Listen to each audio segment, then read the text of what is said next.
Kahit na kuwan siya, matanong nyo, may bunga na, saka pinag-aani buwan lang na. yan, aani ka na. Oo. Kaya kung halimbawa, meron kayong budget, pwede kayong ganyan ipatanim ninyo. Sure na kuwan. May mga certain abono naman siya na... Opo, meron naman tayo. Ituturo ko po sa inyo yung mga abono ilalagay ninyo. Para kuwan. Sino po ba yung mag-handle niyan? Yung taunan ko dun sa... Yun na lang po ang i-relay nyo sa kanya. Para pag-alaga. Ang tawag doon, pag magpupula ka, o pwede i-cut siya, tapos mag-ano ng panibago na. Kuwan po yun yung tatawag natin na igagrap po siya.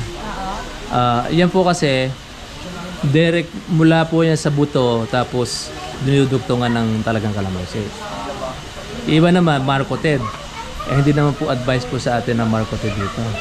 Matagal po ang marketed. Ang Visayas sa Mindanao, yun lang po halos ang nagmamarketed dahil hirap po makarating po ang punlang kalamansi dito. Yung grafted na ganyan. Dito sa atin, pinakamabilis.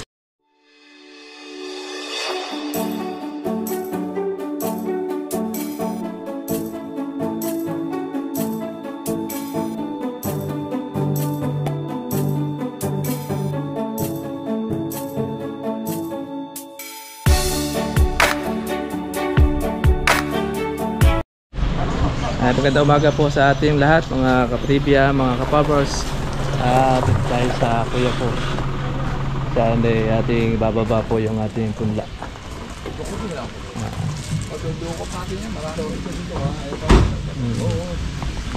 Wala sa kanya sa waist.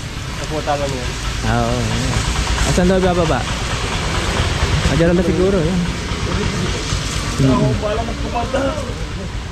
Paatras yun na lang nakawad eh. Yeah. So, mag-aga po yung ating punta. Ating subscriber, shoutout po natin Sir Edgar. Ayan. Ito na po yung inyong kalamansi. Ayan, shoutout kay nanay. Kasama siya, dadarating po si Sir Ponce. Tatay. Sama rin natin ang aking anak.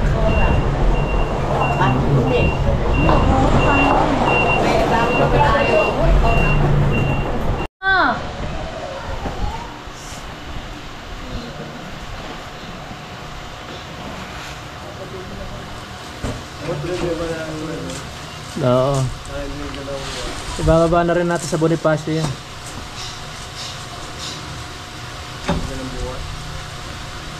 Para pinaka-last na.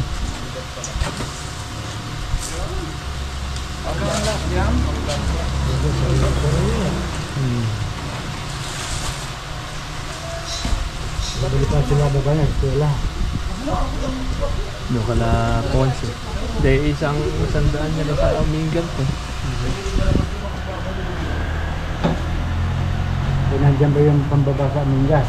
Oo, nasa loob nga. Baliktad niya ako. Dapat pinanghuli yung XL. Yung big size.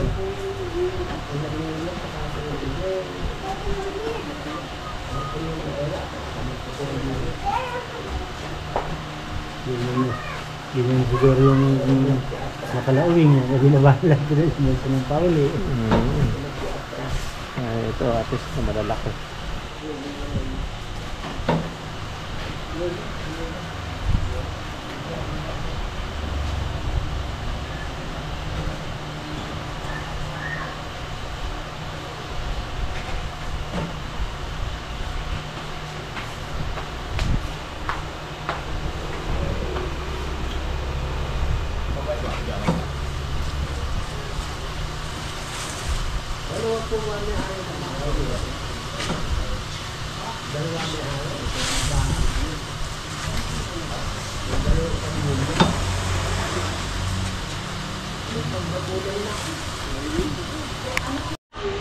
Kahit na kuwan siya, matanong nyo, may bunga na, saka pinag-aani buwan na. lang yan, aani ka na. Oo. Kaya kung halimbawa, meron kayong budget, pwede kayong ganyan ipatanim ninyo. Sure na kuwan. May mga certain abono naman siya na... Opo, meron naman tayo. Ituturo ko po sa inyo yung mga abono ilalagay ninyo. Para kuwan. Sino po ba yung mag-handle niyan? Yung taunan ko dun sa... Yun na lang po ang i-relay nyo sa kanya. para Pag ano po, pag-alaga. ang tawag doon, pag magpupunla ka, o pwede ikat siya, tapos mag-ano ng panibagong.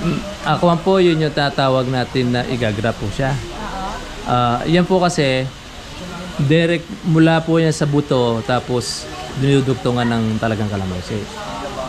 Iba naman marcoted. Hindi naman po advice po sa atin ng marcoted dito. Matagal po ang marcoted. Ang Visayas sa Mindanao, yun lang po halos ang nagmamarcoted dahil hirap po makarating po ang punlang kalamansi dito. Yung grafted na ganyan. Dito sa atin, pinakamabilis na yung ganyang grafted. Mas Iba yung kuwan kwan siya. niya, iba yung pinakapuno niya. Po, kalamandari. Tapos bugtungan lang ng kalamansi. Kaya kalamansi baba. Yung babaw niya, yung tatawag na kalamansi. So kahit ganito na siya kalaki, mamumunga na rin po, di ba? Opo, Basta nalipat sa lupa niya, wala na sa soko, mamumulaklak na yan. mabilis siya. Kaya may mga buko na yan. Isa na yun, maganda sa maglibungan na siya. Mabilis siya. Yung naman, yung in-order nyo na yun, isang taon lang yun. Ayun, pala kayo mag-aano. Isang taon, 8 buwan, gano'n. Yung Excel, mabilis yan. Isang taon mahigit. Bunga na nga po. Opo, may bunga na po siya. Daming bunga. Kaya nakakatuwa yung tanim ito. Mabilis.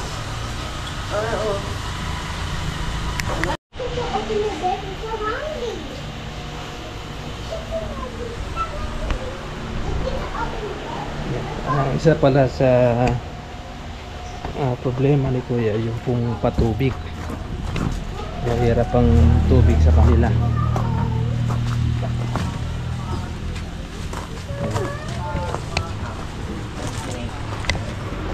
Bali po yung tauhan ninyo, marunong na po magtanim niyan. Opo. Okay naman. Yun po kasi dating ano, yung pinagbilahan nila dito.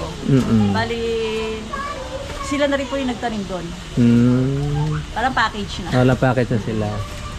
Ito naman, pwede nyo naman siyang ipatanim. Madali lang naman yan. Tatanggalin yung plastic tapos uhukay lang ninyo ng gano'n lang po ang size lupa po na yan. Yung po bilog. Gaano po kalalim yung ano? Hanggang doon po sa may kuwan na ito. Pag itinanim. Hanggang dito yan. Ah, Kailangan wag pong ilulubog po yung pinakadugtungan. Sa magtatanim.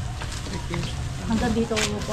Po, basta tatanggalin lang po yung plastic. Kumbaga yung sa level lang ng plastic. Level lang po ng plastic. Kaya po. Tapos, after, pag naitanim, 15 days, talagyan natin ng abono. Po, yung ating abono lang naman natin, ammonium sulfate 2100. Yung pino. Walang po yun, isang kutsarita muna sa umpisa. Katapos po nun, bibilang na po kayo uli ng another 30 days, lalagay ulit po tayo ng abono. Ang kuha na po yun, habang lalagay natin ng abono siya, Ano po, dugtong ng dugtong. po ng abono siya. Pwede pong ammonium chloride 2500. Pagsalitin po ninyo yung dalawa na yun, kasi yun ang hiyang sa amin. Ko lang ko rito kung ano po yung sa inyong abono. Ayun na, makita nyo magaganda po yung dahon niya, malalapad. Tapos, ang gawin na lang po ninyo, pagka po ilalagay yung abono, sabi po nandun yung pagdidilig. Para pataba. Malaki ito kuya kung para dyan. Drum size po ito. Doon po sa kuha niya sa Bonifacio po dadalo.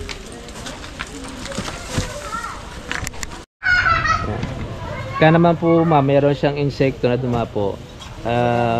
Yung number po ninyo, chat ko po sa inyo po yung ating gamot na kakailanganin. Para nun, kasi meron tayong mga kuto dyan, merong aphids yan, kasalakay kasi ng insekto yan. Isprayin po natin na hindi nang matatapang na gamot. Anong, like, anong Yung pong gaya ng lanet tsaka pubrodan. pang-insect? Pang insekto. Yung pang-insekto na yun kuya, pwede rin siya sa palay? Ginagamit rin Pwede rin po, pwede rin po sa palay. Kaya depende kasi sa mga insekto sa palay. Hindi naman ibig sabihin ay pang-exclusive lang sa kalamansi. Kasi yan, makikita nyo naman po doon sa yung mga napapatay niya, mga insekto. Ganun. Kasi gaya na sa palay, may iba-iba yung hanip. Kasi meron yung kaya niyang patayin sa yung insekto na kaya niyang patayin sa palay, pero hindi niya kayang patayin. Opo, hindi niya patayin doon sa iba. Kumbaga, iba-ibang kasing karakteristik po ng mga gamot. Ayun. Ayan naman po ay kadalasan natin ginagamot yan. Pagka halimbawa, meron makita kayo ditong puti-puti o kaya yung mga yung mariposa. Yun yata yung ano yung parang... Yung malalaki dahon. Oo. Oo, yung pag nagiging paro-paro. Oo. Ayun, pang-spray natin yun. Tsaka yung mga, yung dilaw at itap. Ayun. Para manatili po maganda po yung dahon. Pero ngayon, hindi pa naman ito masyadong sasalakayin ng mga insekto. Pero usually yung ano, yung pumapatay talaga sa kalamansi, kuya. Ang pumapatay talaga sa kalamansi ay fungus. Ang fungus, bawa magtatanim po kayo niyan. Lagyan nyo po siya ng kalahating kutsara, budburan nyo po ng Puradan. Yung puno, kung maraming fungus dun sa lupa. Tapos, saka nyo po ngayon, ipaibabaw ito. O, itanim. Pwede yun, nakakatanggal po ng fungus. Yung Puradan o pungguran. Para doon sa pagtataniman. Pero mas maganda, itong kuwan na ito, maghanap ng tubig. Yun ang may papayo natin doon kay Kuya. Doon po sa gawin nyo na yun, wala bang may deep well doon sa mga kalapit ni Ron? Wala po. Hindi pa Pero siguro. meron kaming ano, meron dong parang, Balon. yung fish pan. Fish pan. Kumukuha po ng tubig. Doon kumukuha ng tubig. Hindi nawawala ng tubig yon. Hindi naman nawawala. Ay, tag-araw. Kahit tag-araw po. Baka may Kaya bukan. nakakapag second crop doon. Doon kayo kumuha ng tubig. Mapangaganda nyo. Oo. Kaya ganda kalamansin nyo pagka gano'n. Meron pala kayong source of water. Pero mas maganda talaga kung palagyan talaga siya ng... Opo, dapat yan. Meron talagang detail. Para pang Kasi extra minsan, yun. ano, natutuyo din talaga yung mga... Opo. Mas maganda yung may extra. May mga poso naman doon kinukuha na ng pang-inom. Meron naman po. Malapit lang yung ano, galing po ba kayo dito? Po, sa may talugtog sa Nadaanan Liduma. niyo na po mismo. Baka siguro yung mayroong mga nililinisan doon. Ano, simento. Semento. Doon lang po. Mga ilang malapit tubo ba lang. yung poso rito na binabaon? Ay, hindi ko lang po alam. Pagka kasi 2 tubo, mababaw lang ang balong. So, nasa 3 siguro. Tatlo. Pagka Apat. tatlo, kaya higupin ng... Pump. Ayun po, pwede. Pag tatlong tubo, kaya higupin ng pump. Sa conforme sa balok, sa level ng tubig sa ilalim. Maganda talaga yan, meron deep well ang sarili. Nakinukuha ng tubig. Parang pagka tutuyo yung space pond niya. Pwede kayo mag-wanted Higupa doon. kayo ng tubig, pambili. Ito, 3,000 square meters matintaniman ito. 3x3 ang sukat. Ano pa ba sukat ni Kuya sa pagtatanim? Baka 4x4. Baka 2 by 2. Malamang kasi ang ininom yung... Ay, mga ano, may isa ko ano lang sukat, ano. Ito 3x3 maganda yan. Regular na tanim po kasi yan. 3 meters po yung distance, 3 meters ang spacing. Kaya 3,000 square meters, pwedeng itanim po ito. Pesto na yan. Sa isang hektarya, nasa 1,000 na punla. Nakakasya. Ayan. Shoutout po natin si Sir Edgar. Ayan. At ito na po tayo sa inyong lugar kung saan ay ito na po yung inyo pong pinadeliver na punlang XL. Swerte po natin dahil magaganda po itong mga XL po natin napunta. Matataas. At saka sariwang-sariwa. Ayan, shoutout natin si Ma'am. Baka meron kayong gusto parating sa kanya, kay Kuya. Baka meron kayong gusto iparating kay Kuya. Umuwi na siyang magtanim. Uwi na raw po kayo magtanim ng kalamansi. Okay. Sige, salamat po. Maluwa na yung kanyang kalamansian. Oo, yan. Baka kanya pong yung 2 taon, habulin ito. Basta't maalagaan. Opo, punta na po kayo doon.